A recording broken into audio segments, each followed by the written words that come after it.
আমাদের দোষের কোনো শেষ নাই। এই দোষের মধ্যে বাংলাদেশে এখন বর্তমানে সবচেয়ে বড় একটা দোষ আমাদের মধ্যে প্রকাশ পেয়েছে। কোনটা বলবো? অন্যের হক নষ্ট করা। কি করা? অন্যের হক নষ্ট করা। আর এখনকার মানুষ সবচেয়ে বেশি, তার কাছে থাকার পরেও আপনি দেখবেন, আপনার এলাকাতেও দেখবেন অনেক পুরুষ আছে, দেখবেন সে নিজের পকেটে টাকা থাকার পরেও আরেকজন থেকে সে চা খায়। এটা কিন্তু এক ধরনের ভিক্ষা। আমার কথা কয় না? যতক্ষণ না পর্যন্ত খেয়াল করেন, গুরুত্বপূর্ণ আলোচনা, আমি আমার আলোচনায় যাচ্ছি। কথা বলেন, নিজের পকেটে টাকা থাকার পরে ভাই একটা কাপ চা খাওয়াস না, বলে কি বলে না? এইরকম করে করে আপনারা আপনাদের বিবেক দিয়ে, বিবেচনা দিয়ে, চিন্তা করে করে আপনারা সবকিছুকে ডিসাইড করে নেবেন। সম্মানিত উপস্থিতি, মানুষের কাছে হাত পাতা, মানুষের কাছ থেকে ভিক্ষা করা, নিজের কাছে থাকার পরে অন্যের কাছে হাত পাতা, নিজের ঘরে থাকার পরে আরেকজন কাছ থেকে সহযোগিতা নিয়ে আসার প্রত্যয় ব্যক্ত করা, এটা যে কত বড় অন্যায়। আমি আজকে চিন্তা করে এসেছি, আমার ভাইকে বারবার বলেছিলাম আমাকে একটা বিষয় দিয়ে দেন আপনাদের পছন্দ মতো, হুজুর আপনি আপনার মতো করে আলোচনা করবেন। তো এতে আমার জন্য সুবিধা হয়েছে কি, আমি একটা বিষয়ের উপর আলোচনা করব না, আমি টপিকস আকারে কয়েকটা বিষয়ের উপর আলোচনা করব, মূল জিনিসগুলো আপনাদের সামনে তুলে ধরবো। কারণ একটা মাহফিলে অনেক বেশি আলোচনা করা যায় না, সর্বোচ্চ 1.5 ঘন্টা করা যায়। যদি আল্লাহ রহমত থাকে আরেকটু বেশি, কিন্তু একটা আলোচনা গোছাইতে সময় লাগে, ঠিক কিনা বলেন? আরো জানে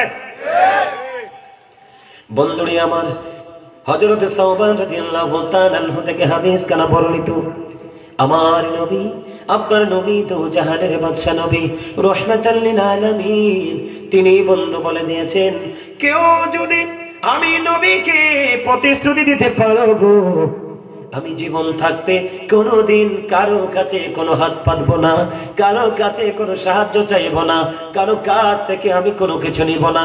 ও বন্ধু, কোন সাহায্য? আপনি আবার ওই সাহায্য বললেন না। কোন সাহায্য?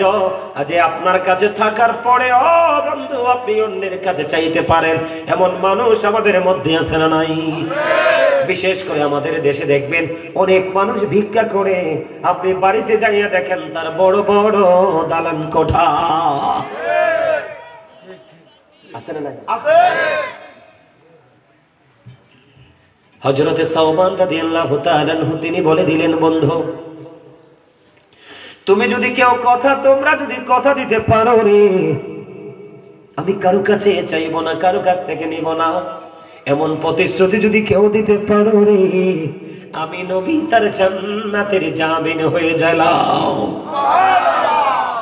এবার হযরতে সাওবান রাদিয়াল্লাহু তাআলা আনহু বললেন, আমার রাসূল যখন বললেন যে অন্যের কাছ থেকে সাহায্য চাওয়া এবং নেওয়া থেকে দূরে থাকবে, আমার রাসূল জানিয়ে দিয়েছে, আমার রাসূল বলেছে রাসূল নাকি তার জান্নাতের জামিন হয়ে যাবে রে। হযরত সাওবান রাদিয়াল্লাহু তাআলা আনহু বললেন, আমার জীবনে আমি কোনোদিন কারো কাছ থেকে কোনো কিছুই চাইব না, নেব না।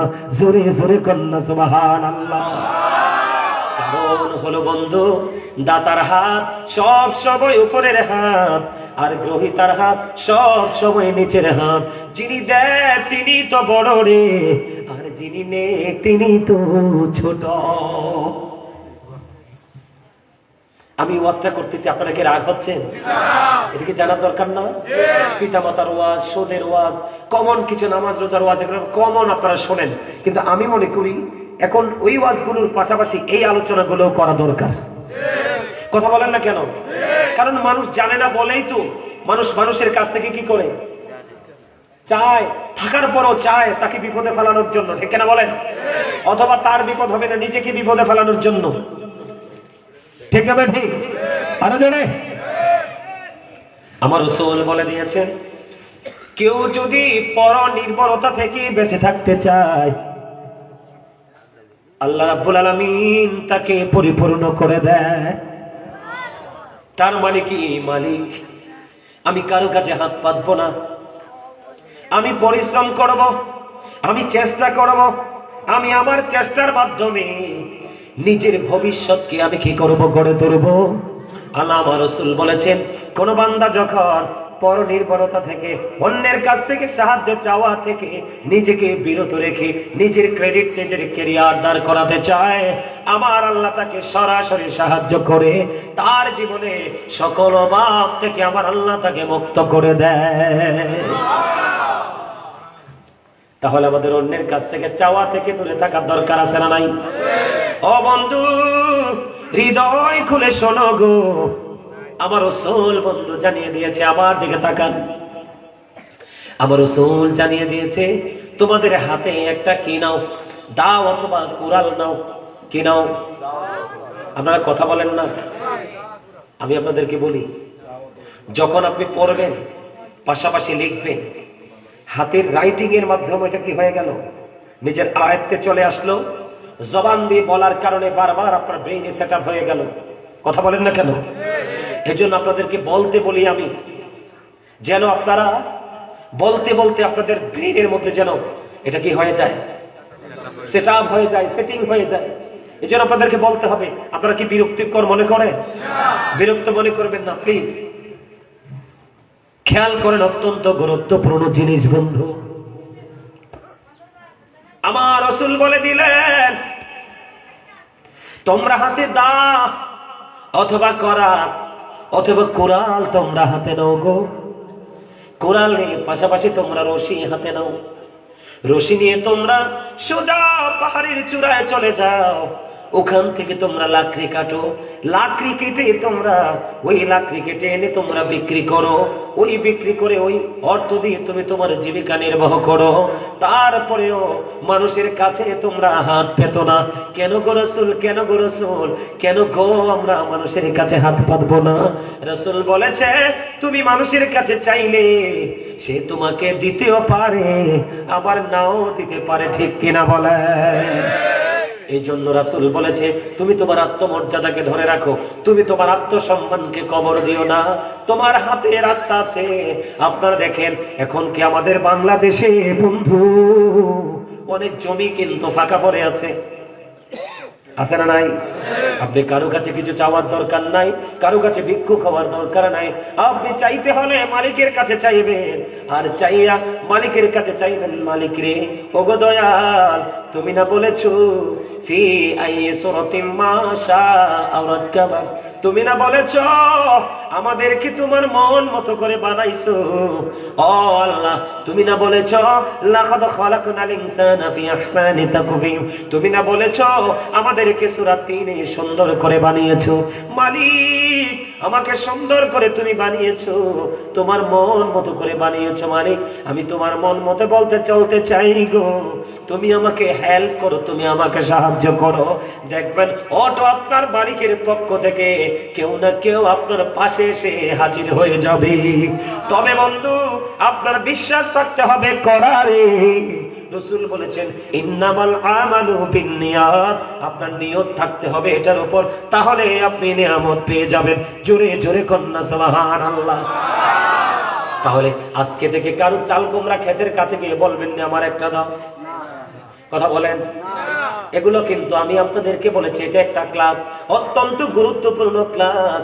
এই বিশ্ববিদ্যালয়গুলো থেকে পর্যন্ত এই ক্লাস আপনি নিতে পারবেন না, যে ক্লাস আপনার দুনিয়াকে শান্তিময়, অবন্ধ পরকালকে প্রেমময় করে দেয়।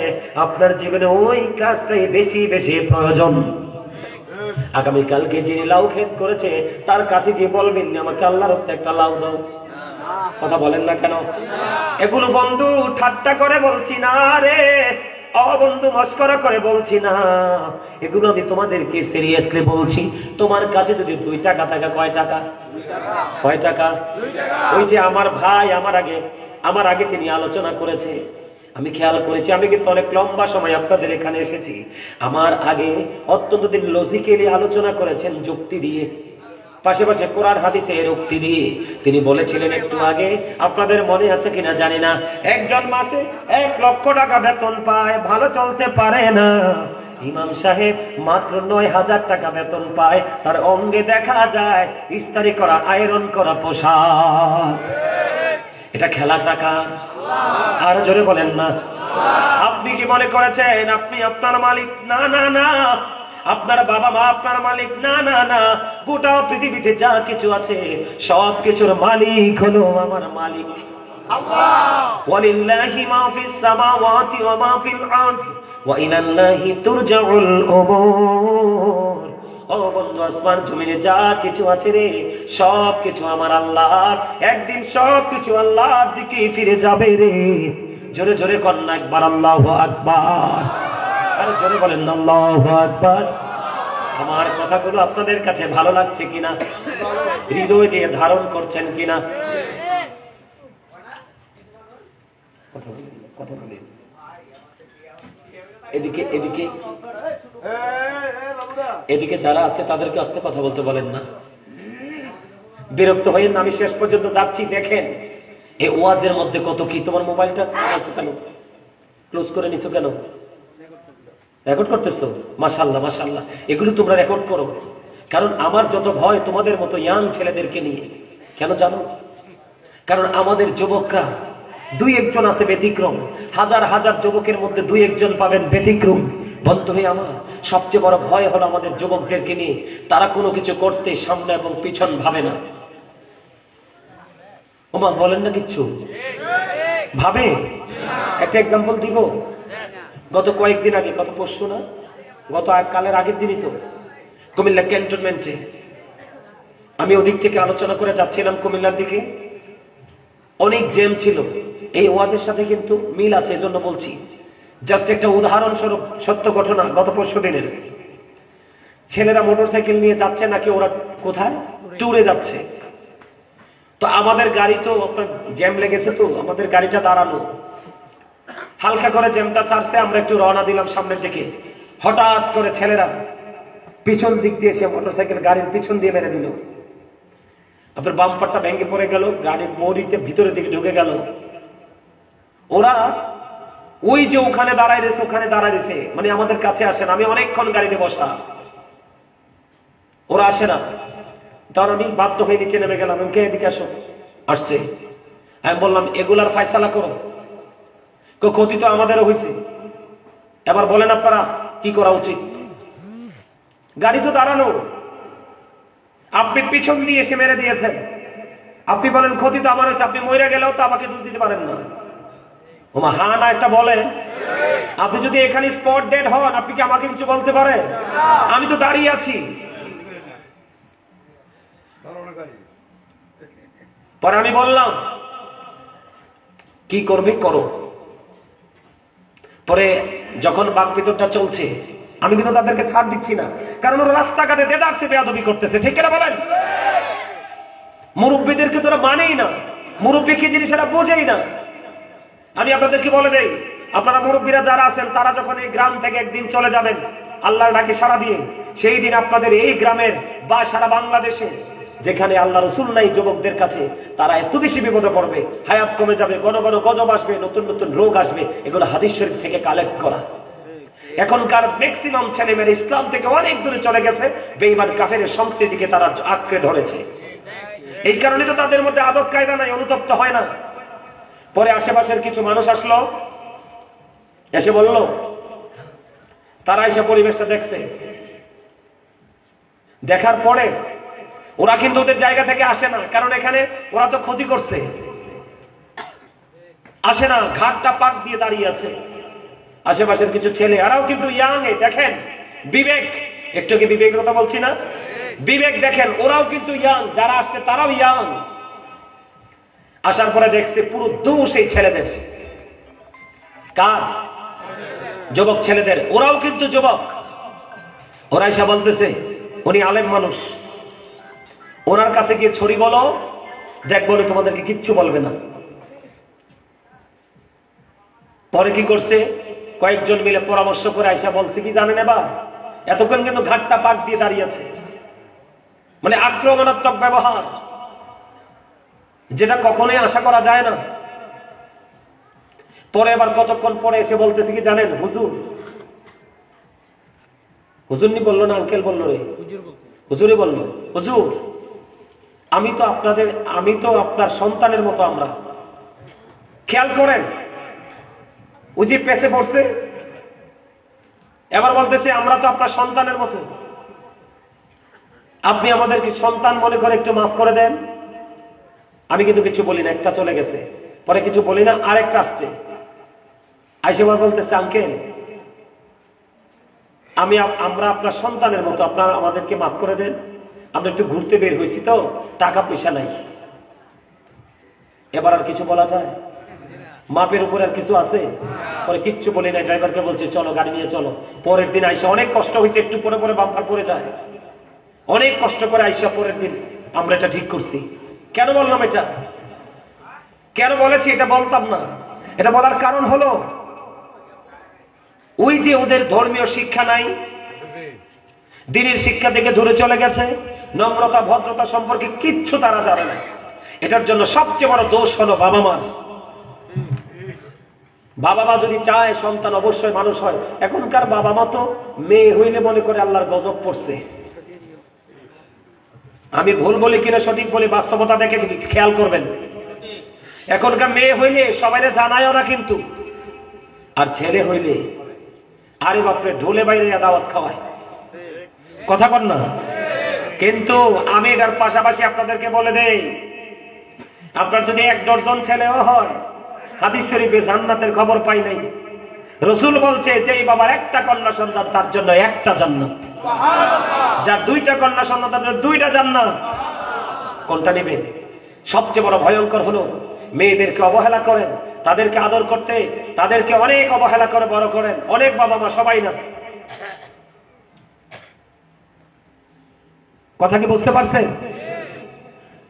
কিন্তু বাস্তবতা থেকে বলছি, বাংলাদেশের ইতিহাসে একটা নজির নাই যে কোন মেয়ে তার বাবা মাকে বৃদ্ধাশ্রমে দিয়েছে।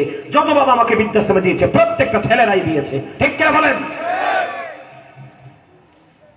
হিসাব বুঝে নেবেন। বাচ্চা শুধু জন্ম দিয়ে ছেড়ে দিলে হবে না, বাচ্চাকে সেই রঙে রঙিন করে গড়ে তুলতে হবে, তাহলে হবে আপনি সত্যিকারের বাবা মা। কথা বুঝেন নাই? হিসাব বুঝতে পারছেন? এখনকার ছেলেরা এই আলোচনাগুলো বেশি বেশি শোনার দরকার বলে। কেন জানেননি? এখনকার ছেলেরা যাইয়া ওই জনের বাড়ির থেকে চুরি করে শশা সপ্তাহে নিয়ে আসে। এক বুড়া বেটির কাছে আম চাইছে, বুঝছেননি? বুড়া বেটি কয় না, ফইলা ধরছে দিতাম কি লিগা। 5টা 6টা মিল্লা যায় বেটির একবারে পুরো আম গাছ খালি করে নিয়ে আইছে। নাউজুবিল্লাহ খান। আরো জানে আরেক বেটার কাছে ডাব ধরছে, এত সুন্দর, বেটারকে আউশ নাই খাইতো, একবারে রাত্রে যে সবজি বাইরে নিয়েছে। কথা বল না, নাউজুবিল্লাহ খান না। আরো জোরে রাখো, আরো জোরে। এখন কিন্তু আরেকটা চুরি বের হয়েছে। এখন শীতের দিন খেজুর গাছে তাড়িবে না, এখন খেজুরের রস চোষ। নাউজুবিল্লাহ বলেন।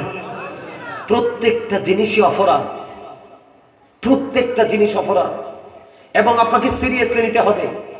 মুরব্বীদের মুখে শুনছি, আগে গ্রামে, আমাদের গ্রামে যখন ছিলাম, গ্রামে শুনছি মুরব্বীরা বলছে, কি জানি বলে, লাতা চুরি, ফাতা চুরি, তৈ রাজার আতি চুরি। কথা বোঝেন নাই? প্রথমে মরিস, এমনি করে করে করে করে যখন ফসল পেয়ে যাবে, এরপরে কিন্তু রাজার বাড়ির হাতি চুরি করার জন্য প্রক্রিয়া করবে। যদি কেউ তাকে ছোট্ট সময়, ছোট্ট অপরাধে যদি কেউ তাকে থামিয়ে দিত, তাহলে কিন্তু আজকে আর এত বড় অপরাধ হয়। হিসাব কি ক্লিয়ার?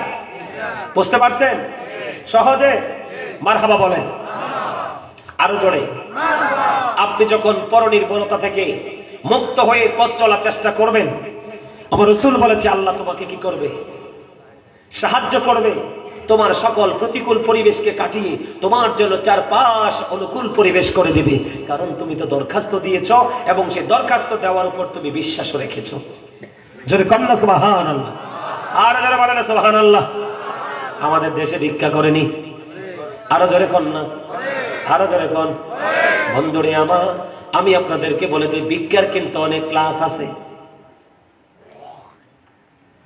বাংলাদেশে ভালো একজন ব্যবসায়িক যখন ব্যবসা করে প্রতিষ্ঠিত হয়ে গেল, এলাকার আশেপাশের কিছু সন্ত্রাসী তার ব্যবসা দেখে ফেডা হয়ে গেল, তার দলবল বাহিনী নিয়ে চলে গেল, বন্ধু আমাকে 50,000 টাকা দাও, নাইলে শাটার লাগিয়ে দিব। একদিকে একটা হলো জুলুম, আর একদিকে বন্ধ তুমি কতটা নিচু, তুমি কতটা ঘৃণ্য, তুমি কতটা জঘন্য।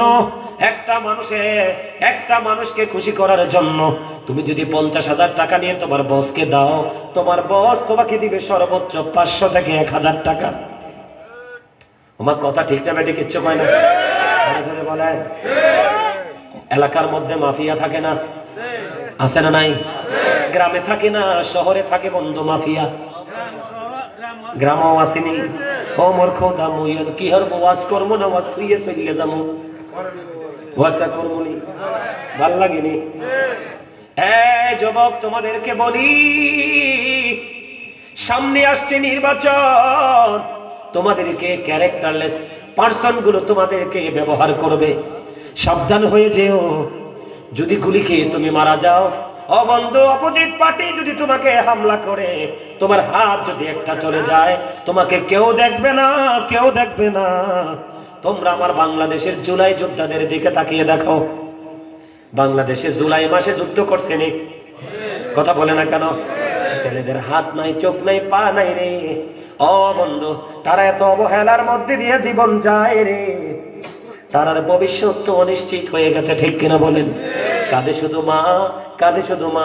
গতকালকে একটা মেয়ে দেখি বলতেছে, লাইভে এসে বলতেছে, ওই মেয়ের মা নাকি বলতেছে, যদি জানতাম তোমাদের আন্দোলনের পরে এমন বাংলাদেশ পাবো, তাহলে আমি আল্লাহর কাছে দোয়া করতাম, আল্লাহ আমার মেয়ে যেন আমার ঘরে আর জিন্দা গেছে, জিন্দা যেন ফিরে না আসে। কতটা কষ্ট থেকে পেয়েছে মা, কতটা দুঃখ থেকে বলেছে। এই জন্য আমি আপনাদেরকে বলে দিতে চাই, যুবক তোমরা খেয়াল করো, বড় বড় নেতারা কোটি কোটি টাকার মালিক হয়, অগণিত বাড়ির মালিক হয়, মালয়েশিয়াতে বেগম পাড়া হয়, কানাডাতে বেগম পাড়া হয়, মালয়েশিয়াতে সেকেন্ড হোম হয়, বিভিন্ন দেশে কানাডা, আমেরিকা, লন্ডন, ইউরোপিয়ান ইউনিয়নের মধ্যে তাদের বন্ধু বড় বড় অবকাঠামো হয়। আপনারা দেখেন, যেই ছেলেগুলো তাদের ওই নেতার পিছি পিছি ঘুরে ঘুরে সাধারণ মানুষের কাছ থেকে চুরি চালিয়ে পিস্তল ঠেকে বন্ধ চাঁদাবাজি করেছে, আপনারা দেখবেন ওই নেতা বন্ধু নেতাই হয়ে আছে, কিন্তু তার প্রজারা, তার গোলামেরা, ও বন্ধু গোলামের চাইতে আরো ছোট গোলাম হয়ে আছে। কথা বলেন না? হিসাবটা কি বোঝেন নাই? এই জন্য আমি আজকে বন্ধু ওই ভিক্ষা নিয়ে আলোচনা শুরু করেছি। এটাও এক ধরনের চাঁদাবাজি, আরেক হলো জুলুম, আরেক হলো ভিক্ষা। কারণ তুমি আরেকজনের কাছে তোমার থাকার পরেও হাত বাড়িয়েছ, তুমি তোমার সম্পদ বাড়ানোর জন্য। কিসের জন্য? আমার রাসূল বলেছে, তুমি ওই সময় সাহায্য চাইতে পারবা, ওই সময় আরেকজনের কাছে হাত পাততে পারবা যখন তোমার লজ্জাস্থান ঢাকার মতো কোনো পোশাক থাকবে না। ওই সময় তুমি কারো না কারো কাছে হাত পাততে পারবা। আমার রাসূল বলেছে, তুমি ওই সময় হাত পাততে পারবা রে, তুমি ওই সময় হাত পাততে পারবা। এক বেলার খাবারও তোমার ঘরে নাই, ওই সময় তুমি কারো না কারো কাছে হাত পাততে পারবা। তোমার ঘরে যদি সকাল এবং বিকেলের খাবার থাকে, আমার রাসূল বলেছে সকাল এবং বিকেলের খাবার তোমার ঘরে আছে, তুমি আর এই দুই বেলার খাবার থাকলে তুমি কারো কাছে সাহায্য বা ভিক্ষা করতে পারবা না। আমার কথা বুঝে আসেনি আপনাদের? আরো জোরে বলেন। আমার রাসূল বলেছে, এমন সম্পদ আছে তার কাছে, খেয়াল করেন, এমন সম্পদ আছে তার কাছে যেই সম্পদ তাকে ভিক্ষা থেকে বিরত রাখতে পারে। খেয়াল বুঝছেননি? নেতারা কি, যারা সমাজের মধ্যে জোর করে, জবরদস্তি করে, অবন্ধ লাঠিয়াল বাহিনী দিয়ে মানুষের জায়গা দখল করে, সুদের মাধ্যমে মানুষের টাকা হরণ করে আনে, আজে নয়? আরো জোরে বলেন না? বিশেষ করে দেখবেন বৃষ্টি আসতে যারা ছাগল পালে, ও বন্ধু পাশের বাড়ির কাঁঠাল বাগানের কাঁঠালের ডালা রাখে না। কথা কন না কেন? রাখিনি। আমার রাসূল বলেছে, কাল হাসরের ময়দানে তোমার কাছে কেউ যদি একটা ডালার পরিমাণ হক যদি পায় রে, তোমার ঠিকানা হয়ে যাবে বন্ধু জাহান্নাম। জোরে কন্যা নাউজুবিল্লাহ, আরে জোরে কন্যা নাউজুবিল্লাহ। বন্ধু রে, আমি আপনাদেরকে বলে দিতে চাই, রাসূল বলেছেন তোমার কাছে এমন পরিমাণ সম্পদ আছে যে সম্পদটা তোমাকে ভিক্ষা করা থেকে দূরে রাখতে পারে, তারপরেও তুমি ভিক্ষা করতেছো। রাসূল বললেন, তুমি তো ভিক্ষা করছো না রে, তুমি যেন জাহান্নামের আগুনের ফুলকি যেন তুমি খরিদ করছো। জোরে জোরে কন্যা নাউজুবিল্লাহ। যেই ব্যক্তি সম্পদ বাড়ানোর জন্য, কিসের জন্য? যেই ব্যক্তি সম্পদ বাড়ানোর জন্য মানুষের কাছে শুধু সাহায্য চাইতে থাকে, শুধু সাহায্য চাইতে থাকে, রাসূল বললেন তুমি তো সাহায্য চাইলে না, তুমি তো টাকা আনলে না, তুমি যেন জাহান্নামের একটা একটা করে আগুনের তুমি অংশ তুমি কি করলা? খরিদ করে নিলা। জোরে জোরে কন্যা নাউজুবিল্লাহ। বন্ধুরে আমার, হযরত উবাইদুল্লাহ রাদিয়াল্লাহু তাআলা আনহু থেকে হাদিস বর্ণিত, তিনি বললেন আমার কাছে দুই ব্যক্তি আসলো। খেয়াল করেন, আমার কাছে দুইজন লোক আসলো। খেয়াল করেন, অত্যন্ত গুরুত্বপূর্ণ আলোচনা। আমার কাছে দুইজন লোক আসলো। ওই দুইজন লোক এসে বলল, আল্লাহ রাসূল বিদায় হজের আগে যাকাত বন্টন করতেছিলেন। কে করতেছিলেন? আল্লাহ রাসূল যাকাত বন্টন করতেছিলেন। আল্লাহ রাসূল যখন যাকাত বন্টন করতেছিলেন, আমরা তখন রাসূলের কাছে গিয়ে সাহায্য চাইলাম। রাসূলের কাছে যখন সাহায্য চাইলাম, তখন রাসূল আমাদের চেহারার দিকে তাকালেন, তাকিয়ে বললেন, তোমরা যদি চাও আমি তোমাদেরকে দিব, কিন্তু যারা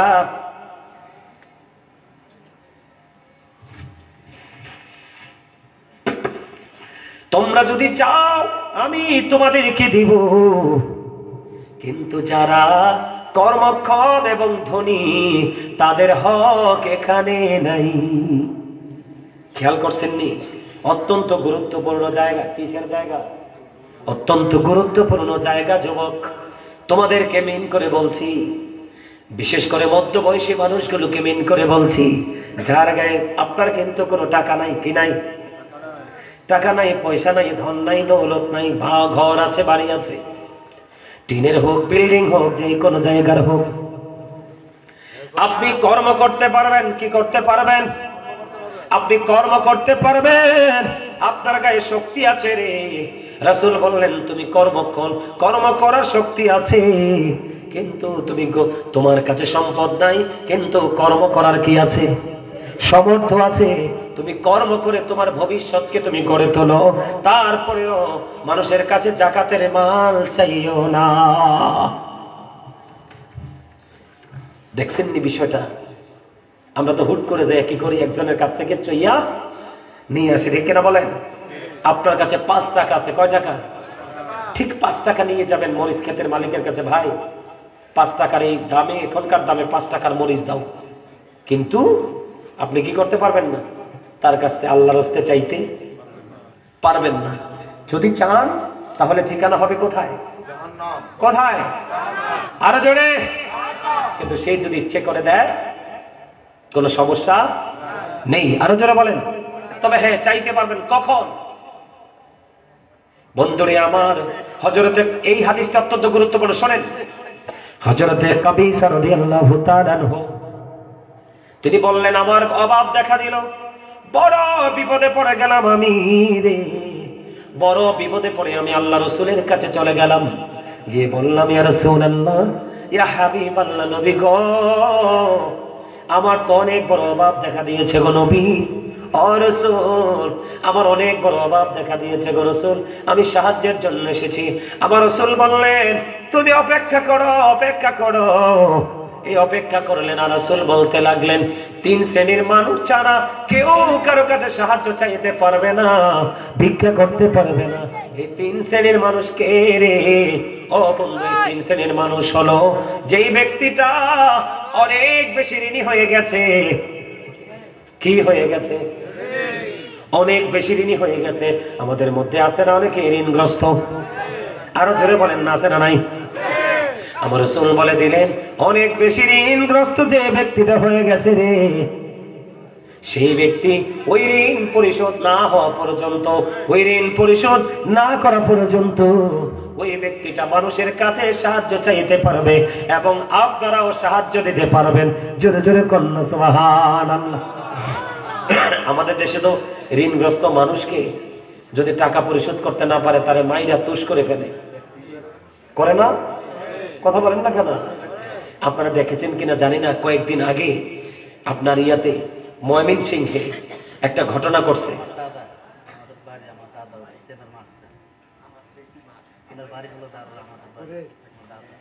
নাউজুবিল্লাহ বলেন। এই কয়দিন আগে রিসেন্ট একটা ঘটনা ময়মনসিংহে, আপনার একজন মসজিদের ইমাম সাহেব দেখেন কত অসভ্য হতে পারে। সে সৌদে টাকা লাগাইছে, কি করছে? সৌদে টাকা দিতে পারে না, গরিব মহিলা টাকা দিতে পারে না, আইসা তার সৌদি লাঠিয়াল বাহিনী নিয়ে আইসা ওই মহিলার ঘর দুয়ার সব ভেঙে নিয়ে গেছে। চলে কন্যা নাউজুবিল্লাহ, নাউজুবিল্লাহ বলেন। রাসূল কি বলেছেন? একটা মানুষ ঋণী হয়ে গেছে, অনেক বেশি ঋণ, সে তো জানতো না তার জীবনে এমন বিভৎস সময় চলে আসবে। আমার রাসূল বললেন, ওই ঋণী মানুষ যদি কারো কাছে সাহায্য চায়, তোমার যদি কোনো সমস্যা না হয়, তাকে তুমি ওই পর্যন্ত দান করো যেই পর্যন্ত না সেই ঋণ মুক্ত হতে না পারে। জোরে কন্যা সুবহানাল্লাহ, আরো জোরে বলেন না সুবহানাল্লাহ। বন্ধু 2 নাম্বার হলো, আমার রাসূল বলে দিয়েছে রে, আমার রাসূল জানিয়ে দিয়েছে রে বন্ধু, তোমাদের মধ্যে দুর্ভিক্ষ শুরু হলো অথবা বড় কোনো বিপদ, আসমানি গজব আসলো, বন্যা আসলো, কি আসলো? বন্যা এসে ঘর বাড়ি নিয়ে যায় কিনা? কথা বলে না কেন? ঘর বাড়ি, ও বন্ধু, তার কোনো কিছুই তো রাখে না, সব কিছু ওই বন্যার পানি নিয়ে যায় রে। বন্যা আসার পরে কয়েকদিন আগে কি বন্যা হয়েছে না? ভারতের পানি নামলো। আমি এক এলাকার মধ্যে দিয়েছিলাম 1,20,000 নি, আমি একটা এলাকার মধ্যে, যে কত বন্যায় হলো, আমি একটা এলাকার মধ্যে দিয়েছিলাম 1,15,000 থেকে 20,000 টাকা। কেমনে দিছি জানেননি? আমি আগে ওই এলাকার মানুষগুলোর, গরিব যারা বেশি ক্ষতিগ্রস্ত হয়েছে তাদের তালিকা করেছিলাম। তালিকা করে ও বন্ধু, কার ঘরে কতজন সদস্য, সদস্য হিসাব করে দিয়েছিলাম। যার ঘরে 5 জন সদস্য তার হলো 2,500 টাকা, আর যার ঘরে 10 জন সদস্য তার হলো বন্ধু 5,000 টাকা। এমনি করে করে একটা গ্রামের মধ্যে দিয়েছিলাম। কেন জানেননি? সবাই তো বন্ধু ধান, চাল, চিরা, মুড়ি, খিচুড়ি খাওয়ায়, ঠিক কিনা বলেন? কিন্তু তার যদি কোনো পানিবাহিত কোনো রোগ যদি হয়, কোনো সমস্যা যদি হয়, খাবার খাওয়ার পরে যদি তার কোনো গ্যাস্ট্রিক আলসার হয়, যেই কোনো সমস্যা হয়, ছোট ছোট বন্ধু বাচ্চাদের সমস্যা হলে ওর স্যালাইন লাগবে, এই যে জিনিসগুলো লাগবে, ও বন্ধু সে টাকা পাবে কোথায়? এই জন্য মাথা পিছে 500 টাকা করে দিয়েছিলাম। জোরে কন্যা সুবহানাল্লাহ। এই জন্য আমার রাসূল বলেছে, যখন কোনো বন্যা হবে, যখন কোনো প্লাবন হবে, যখন কোনো গুরুদুরুনের, যখন কোনো বিপর্যয় ক্ষতির মুখে পড়বে, ও বন্ধু, যদিও সে ধনী, এই মুহূর্তে তার সব হারিয়ে ফেলেছে, আমার রাসূল বলে দিলেন, ওই মানুষগুলো যতক্ষণ না পর্যন্ত আবার ঘুরে না দাঁড়াতে পারে, ততক্ষণ পর্যন্ত তোমরা তাকে সাহায্য করতে থাকো। জোরে কন্যা সুবহানাল্লাহ। আরেকজন হলো সত্যিকার অর্থে অনেক বেশি গরিব মানুষ। কি মানুষ? সত্যিকার অর্থে অবন্ধ অনেক বেশি গরিব মানুষ। কিন্তু আমার দিকে খেয়াল করেন, আমার ওয়াজে কি আপনার বিরক্ত হয়? ভাল লাগতেছে না?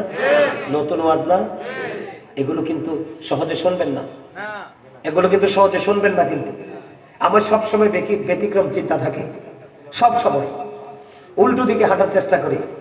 কেন জানেন? কারণ কমন বিষয়গুলো মোটামুটি সবার মধ্যে থাকে, কিন্তু এই বিষয়গুলো নিয়ে জানা বেশি দরকার, বেশি জরুরি। কথা বলেন না কেন? এই বিষয়গুলো যখন জানা থাকবে, প্রত্যেকটা মানুষ তার আত্মসম্মানকে অক্ষুণ্ণ রেখে পথ চলার চেষ্টা করবে, ঠিক না? আপনি আপনার আত্মসম্মানকে কখনো বিলীন করবেন না। আগামীকালকে যখন আপনি কারো দিকে চাবেন, তখনই হঠাৎ মনে হয়ে যাবে, গাজী সুলাইমান আল কাদরি হুজুর আমরা দাওয়াত দিয়ে এনেছিলাম, হুজুর তো বলেছে আমার পকেটে নাই, কি হচ্ছে, ঘরে তো আছে, আমি ঘর থেকে নিয়ে এসে চা খাবো, তারপর আমি কারো কাছ থেকে চা খোঁজে খাবো না। আমার থাকার পরে যদি অন্যের কাছে চা খোঁজে খাই, এটাও ভিক্ষার সমতুল্য। তবে হ্যাঁ, যদি আপনাকে কেউ ডেকে আদর করে খাওয়ায়, এটা হলো প্রেম, এটা মহাব্বত, এটা হলো বন্ধন।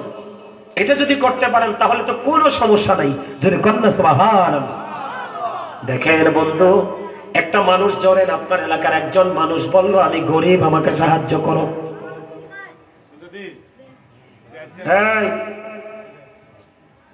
তুমি উঠাও, এখানে আসো, যেটা ঘুমায় ঘুমাক না, খাইতে রাখলো। এনে বসো, এই তো মাশাআল্লাহ লক্ষ্মী সোনামণি। খেয়াল করেন ইসলাম কত সুন্দর, আমার রাসূলের আদর্শ কত প্রেমময়। ও বন্ধু, উম্মতকে বাঁচানোর জন্য রাসূল কোনো কিছু বাদ দেয়নি, সব আমাদেরকে জানিয়েছে। জোরে কন্যা সুবহানাল্লাহ। আমার রাসূল বলেছেন, আপনার সমাজের একজন মানুষ গরিব, সে নিজেকে দাবি করছে সে গরিব, সে শুধু গরিব, নিজে গরিব দাবি করলে হবে না।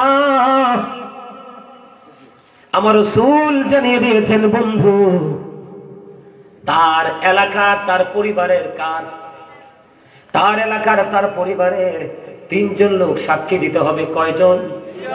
তার ফ্যামিলির 3 জন মানুষ সাক্ষী দিতে হবে যে হ্যাঁ সে সত্যিকারের গরিব। রাসূল বলেছেন, তোমরা যখন তার পরিবার থেকে 3 জন লোকের সাক্ষী পাবে এই লোকটা সত্যিকার অর্থে গরিব রে, রাসূল বলে দিলেন তখনই তোমরা তাকে সাহায্য করবে। জোরে জোরে কোন সুবহানাল্লাহ। আমার রাসূল বলেছেন, দুনিয়ার ধনে যে ধনী তাকে ধনী বলা হয় না, যে আত্মার ধনে ধনী সে হলো শ্রেষ্ঠ ধনী। আল গিনা গিনান নাফস, প্রকৃত ধনী হলো আত্মার ধনী। এটা হলো কারা? যারা সাহায্য চায় তাদের জন্য এই ওয়াজ। কার জন্য? যারা সাহায্য চায় তাদের জন্য কি এই ওয়াজ, ঠিক কিনা বলেন? আরো জোরে। এবার আসেন, যারা সমাজের মধ্যে ধনী মানুষ আছেন, প্রভাবশালী মানুষ আছেন, পাওয়ারফুল পারসন আছেন, আপনাদের দায়িত্ব কি বন্ধু? আমি কি বলবো? আরো জোরে।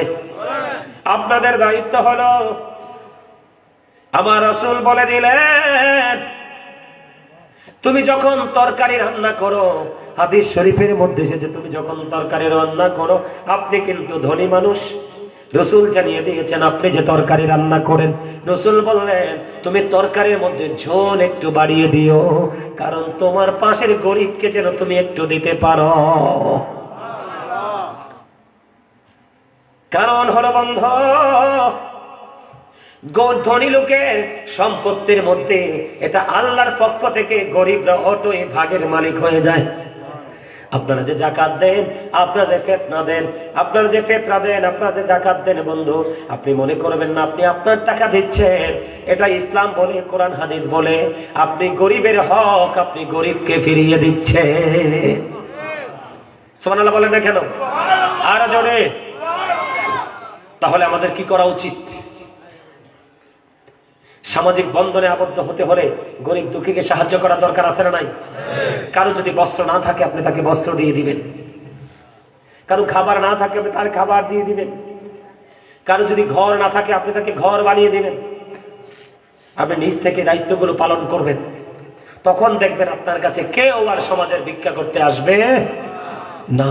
আমাদের দেশের ধনী মানুষগুলো যদি প্রত্যেকটা মহল্লায় মহল্লায় সুন্দর করে সিস্টেম করে যদি গরিব মানুষগুলোকে সাহায্য করত, তাহলে আমাদের গ্রামে আমাদের বাংলাদেশে আর কোনো গরিব থাকতো? কথা বলেন ঠিক না ঠিক? তার মানে কোনোভাবে ভিক্ষা করা যাবে না। যাবে? কখন যাবে? যখন অনেক বেশি ঋণী হয়ে যাবে, যখন প্লাবনে ভেসে যাবে সব, যখন আপনি গরিব, আপনার আপন মানুষ 3 জন সাক্ষী দিবে, যখন আপনার ঘরে 2 বেলার খাবার থাকবে, তখন আপনি কারো কাছে সাহায্য চাইতে পারবেন না।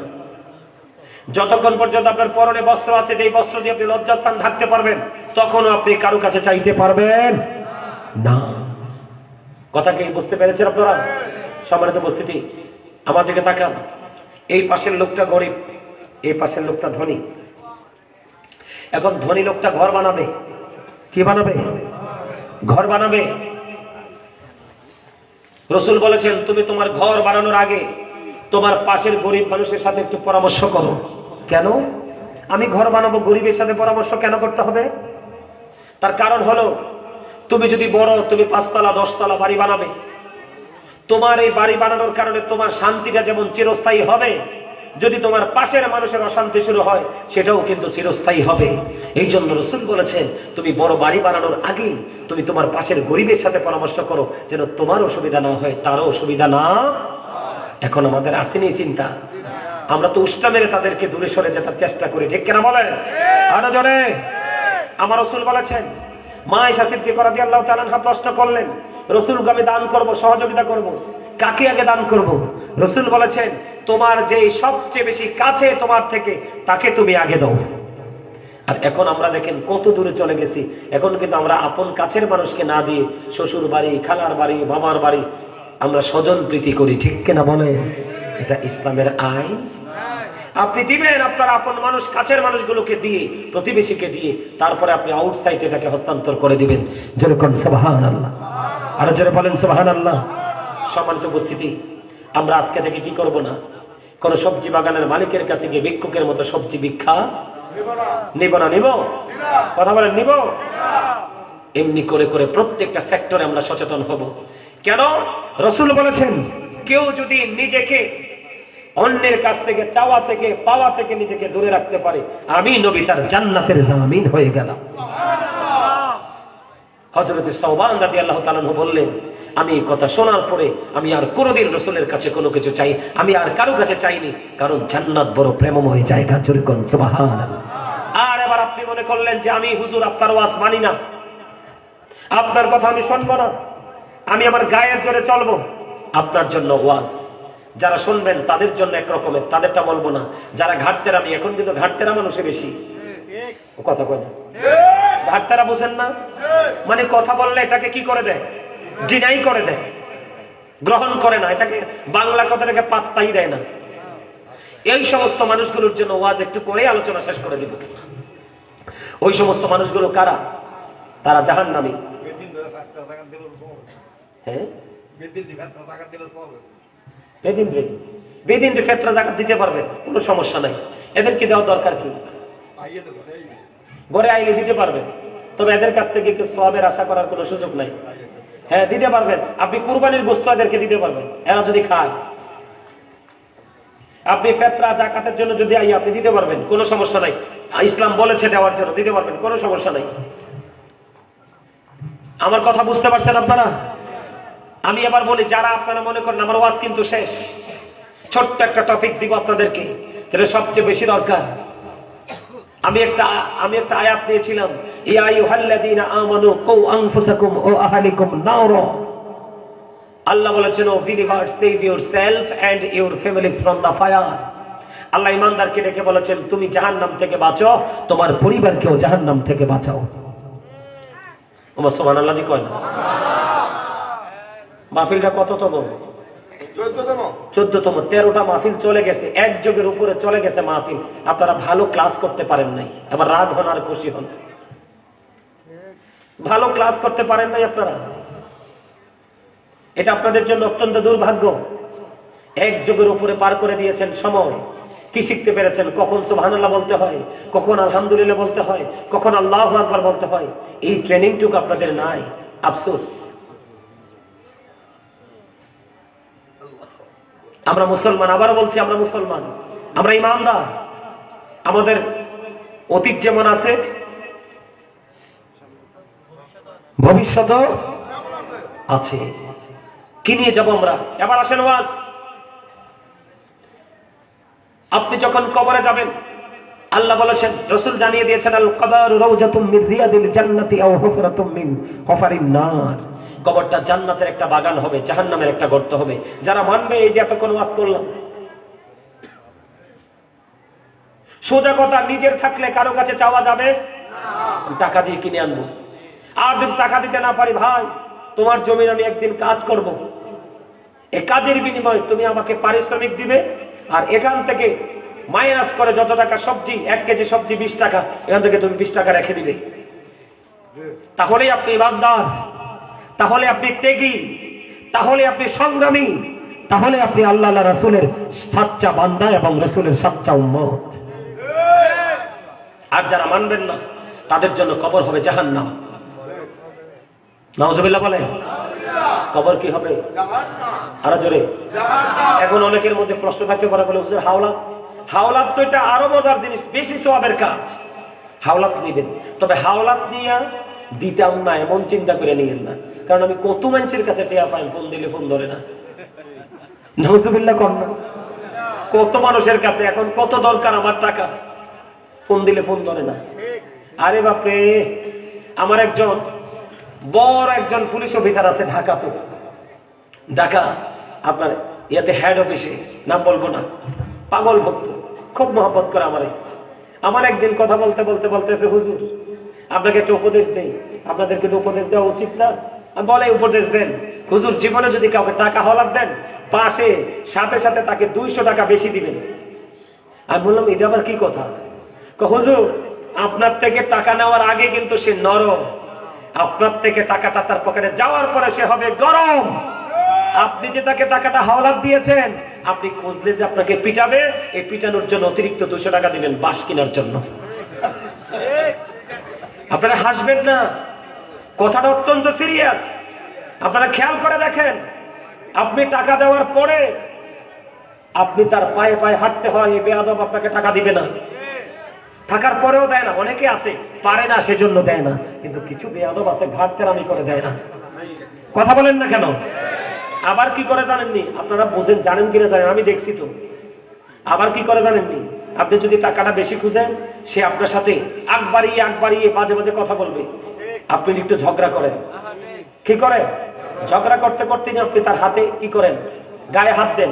যদি গায়ে হাত দিচ্ছেন, লগে কিন্তু তার চেলা বলে, চেলা চামচা কিন্তু মোবাইল রেডি করে রাখছে, হাত দিচ্ছেন তো এবার শেষ মিটিং। আপনি তো টাকা তো পাবেনই না, বরং আপনাকে জরিমানা করবে। নাউজুবিল্লাহ বলে শিখাই দিয়ে গেলাম কথাগুলো, বাস্তবে দেখছি অনেক।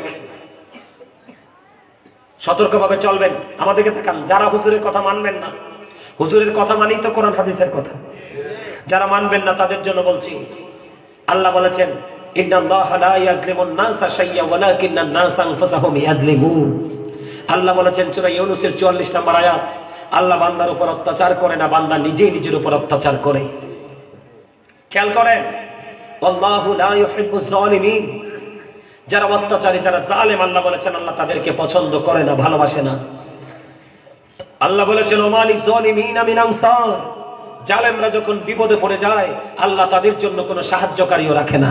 নাউজুবিল্লাহ বলেন। 3টা অপশন। কয়টা? 3টা। বান্দা নিজে নিজের উপর জুলুম করে, আল্লাহ জুলুম যারা করে তাদেরকে আল্লাহ পছন্দ করে না, আর যাদেরকে আল্লাহ পছন্দ করে না তারা বিপদে পড়লে তাদের জন্য কোনো সাহায্যকারীও রাখে না। নাউজুবিল্লাহ বলবেন না? কত নির্মম, কত ভয়ঙ্কর তথ্য দেখেন। আল্লাহ বলেছেন ইন্না বাতশা রাব্বিকা লাশাদীদ। আল্লাহ ধরবে খুব শক্তভাবে, আল্লাহর পাকড়াও বড় শক্ত, বড় কঠিন।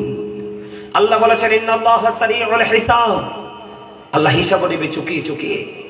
আপনি কিন্তু সেদিন কাউকে দোষ দিতে পারবেন না, কারণ ওয়াইদাল কুবুর বুসিরাত আলিমাত নাফসুম মা কদ্দামাত ওয়া আখরাত।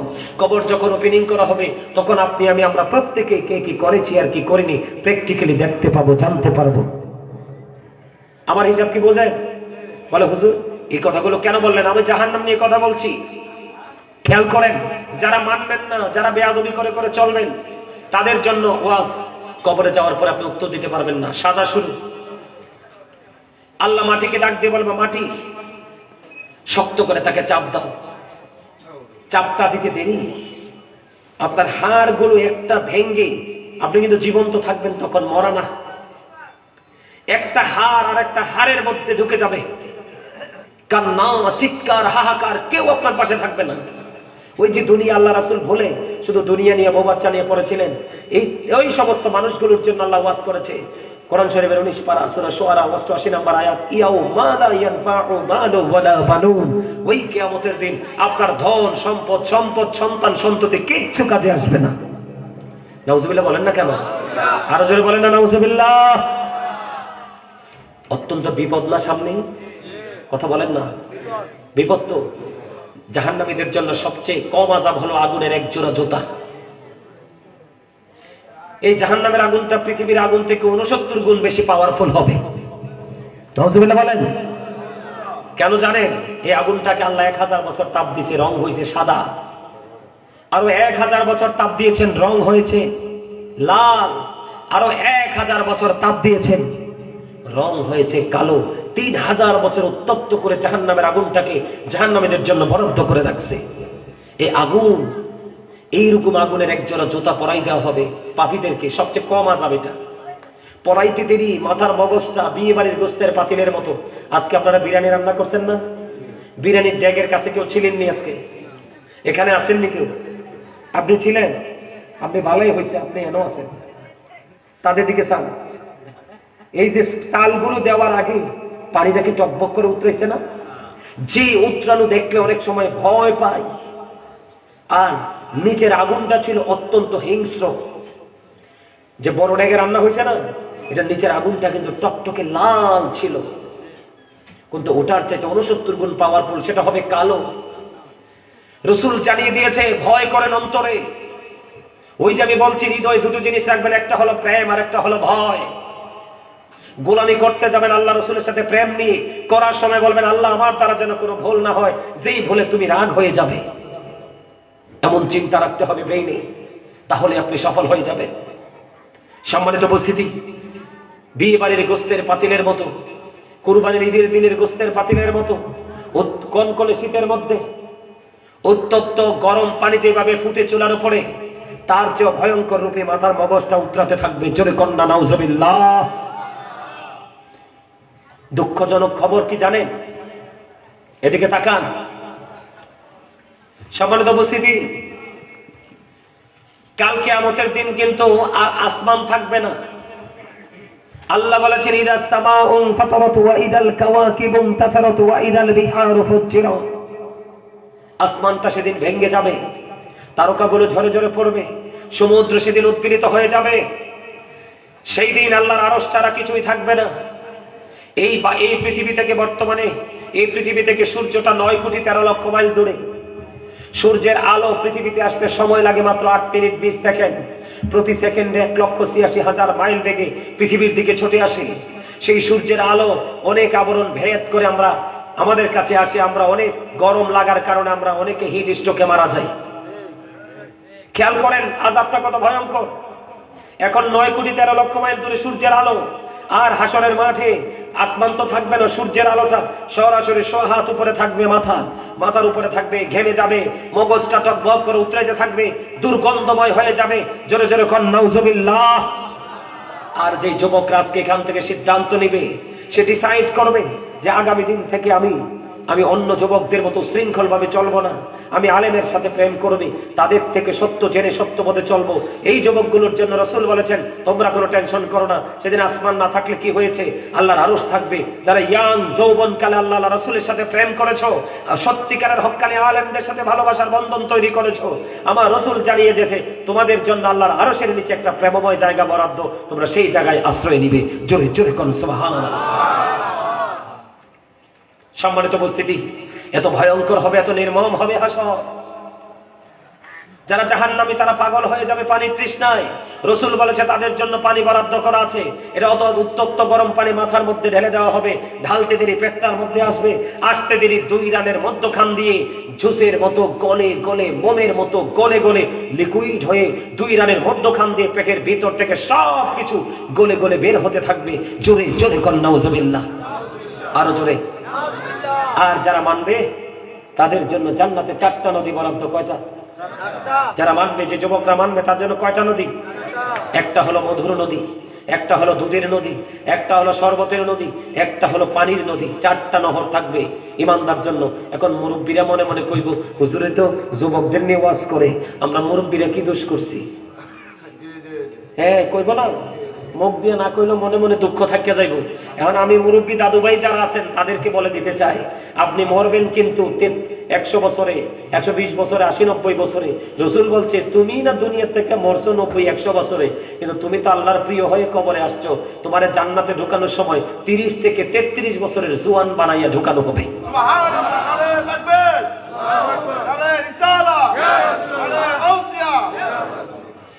আপনাদের অবস্থা ভালো না, কি হবে ভবিষ্যৎ আমি জানি না। আফসোস, অত্যন্ত ভয়ঙ্কর অবস্থা। আমি হৃদয় থেকে বলছি, হৃদয়ের গভীর থেকে বলছি আপনাদেরকে। কি মনে করছেন আপনি? একজনের জন্য 4টা নদী বরাদ্দ, কারণ সে আল্লাহ রাসূলের কথা মেনে চলেছে। আর আরেকজনের জন্য একটা বরাদ্দ, তবে একটাই তার লাইফ শেষ।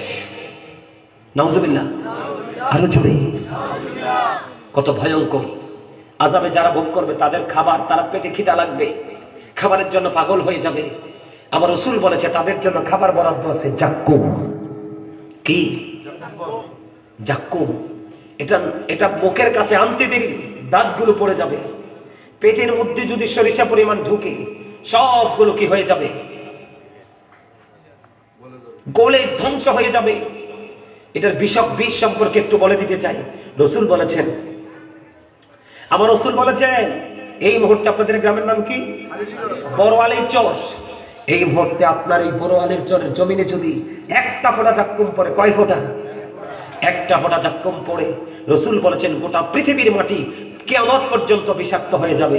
এই পৃথিবীর মানুষ হাজার চেষ্টা করলে জমিনে কোনো ফসল ফলাতে পারবে না।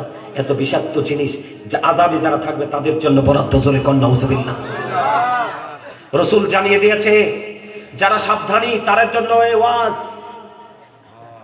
আযাবে যারা ভুগবে তাদের জন্য আরো ভয়ঙ্কর খাবার আছে, যেটার নাম হলো হাদিসে এসেছে তিনাতুল খাবাল। রাসূল গো, এই তিনাতুল খাবালটা কি গো রাসূল?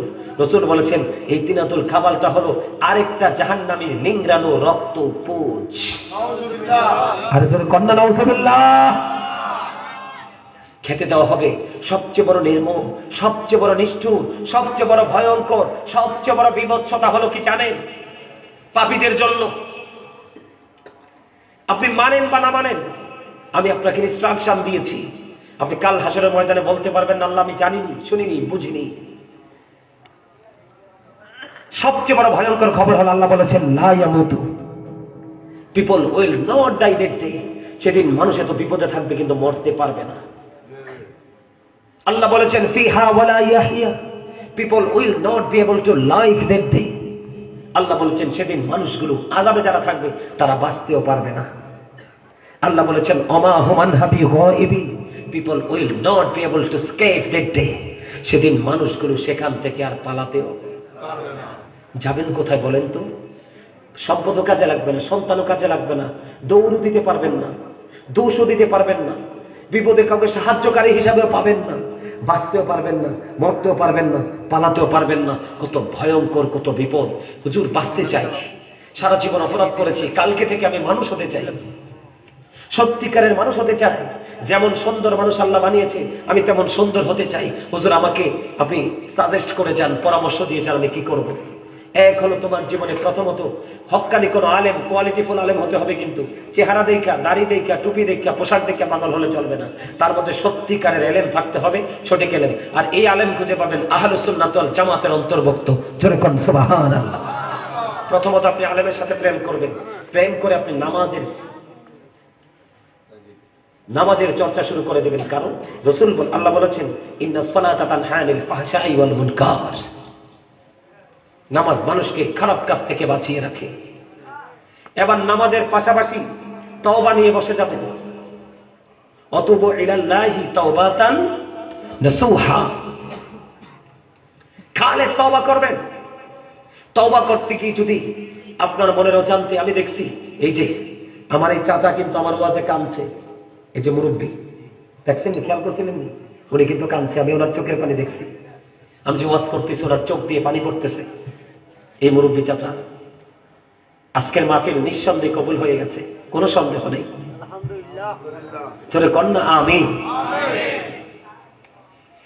চোখের পানি আমি দেখেছি, চোখের পানি যে কত দাম, পৃথিবীর কোনো মূল্য দিয়ে চোখের পানি কিনা যায় না। আল্লাহর বান্দার চোখের পানি, বান্দার জান্নাতের বিনিময়ে চোখের পানি কিনে নিবে। চলে কোন সুবহানাল্লাহ। হাদিস শরীফে আসছে, রাসূল বলেছে তুমি নামাজে বসে তওবা করতে করতে মনের অজান্তে মাসির মাথার সমপরিমাণ একটা ফোঁটা চোখের পানি তোমার চোখ দিয়ে বের হয়ে আসলো। রাসূল বলেছে তোমার জন্য জাহান্নামের আগুন হারাম হয়ে গেল, জান্নাত তোমার জন্য বরাদ্দ হয়ে গেল। চলে কন্যা সুবহানাল্লাহ। সম্মানিত উপস্থিতি, আল্লাহ সুন্দর করে বানিয়েছে, মন মতো করে বানিয়েছে, মন মতো রাস্তা তৈরি করে দিয়েছে। সেই রাস্তার নাম হলো ইসলাম। ইন্নাদ দীনা ইনদাল্লাহিল ইসলাম। ইসলাম হলো আল্লাহর মনোনীত ধর্ম, আর বেঈমান কাফিরদের ধর্ম শয়তানের ধর্ম। এই জন্য আমি আপনাদেরকে সর্বশেষ যে sentence, Islam is not only a religion but also complete code of life. ইসলামের মধ্যে আপনার আমার জন্য পরিপূর্ণ এবং পূর্ণাঙ্গ জীবন ব্যবস্থা আছে। আমরা যেন ইসলামে পরিপূর্ণভাবে রূপে ঢুকে আমরা যেন আমাদের জীবনকে পরিচালনা করতে পারি, আল্লাহ যেন সেই তৌফিক দান করে, সকলে বলুন আমিন। এই বলে আমি আমার সংক্ষিপ্ত আলোচনা শেষ করে নিচ্ছি। ওয়া আখিরু দাওয়ানা আলহামদুলিল্লাহি রাব্বিল আলামিন। সম্মানিত উপস্থিতি, আমার কথায় কেউ কষ্ট পেয়ে থাকলে আল্লাহর হস্তে ক্ষমা করে দিবেন। যদি ভালো লেগে থাকে আমার কথার উপর ভিত্তি করে আমল করার চেষ্টা করবেন। আল্লাহ যেন আমাদেরকে ঈমান ইসলামী জিন্দেগি দান করে, সকলে বলুন আমিন। কি গজল? আমি তো কতদিন অসুস্থ, আমার গলা শুনে আমার আলোচনা অনলাইনে শুনেন আপনারা, এমন কেউ আছেন এখানে? পরিবারে পাগলাই না রে, কে কে আছেন আপনারা বলেন তো, আমার কণ্ঠটা কি এরকম? আমি আজকে অনেকদিন অসুস্থ, তবে আপনাদের নসিব ভালো, অন্য সব দিনের চেয়ে আজকে একটু ভালো না? গতকালকে প্রোগ্রাম ছিল 2টা, শুধু আস্তে আস্তে কথা বলছি, তারপরও মাহফিল কমিটি খুশি। এরা বলতেছে হুজুর আপনি আসছেন, এর চেয়ে বড় আর কিচ্ছু নাই। আমার গতকালকে যে মাহফিল ছিল, আপনাদের এই প্যান্ডেলটা মিনিমাম 5টার সমান হবে একটা প্যান্ডেল। যুবকদের উপচে পড়া ভিড়, আর তাদের মধ্যে কি যেন এক অবর্ণনীয় নমনীয়তা চলে আসলো। সবাই পলকহীন দৃষ্টি দিয়ে, এই যে ছেলেটা, এই যেটা শুরু থেকে আমার দিকে পলকহীন দৃষ্টি, মনে হয় যেন সে নিজেকে আমার আলোচনার মধ্যে নিজেকে হারিয়ে ফেলেছে। এটাই হলো সত্যিকারের শিক্ষা, এটাই হলো সত্যিকারের স্টুডেন্ট, আর তারাই আগামী দিনে আলোকিত মানুষ হয়ে সমাজে ফিরে আসবে। আমরা সবাই যেন আলোকিত হতে পারি, অন্ধকারাচ্ছন্ন নয়। আল্লাহ যেন কবুল করে, সকল বলেন আমিন। আরো যারা বলেন আমিন। আমার একটা গজল শুনতে চেয়েছে আমার মা বোনেরা।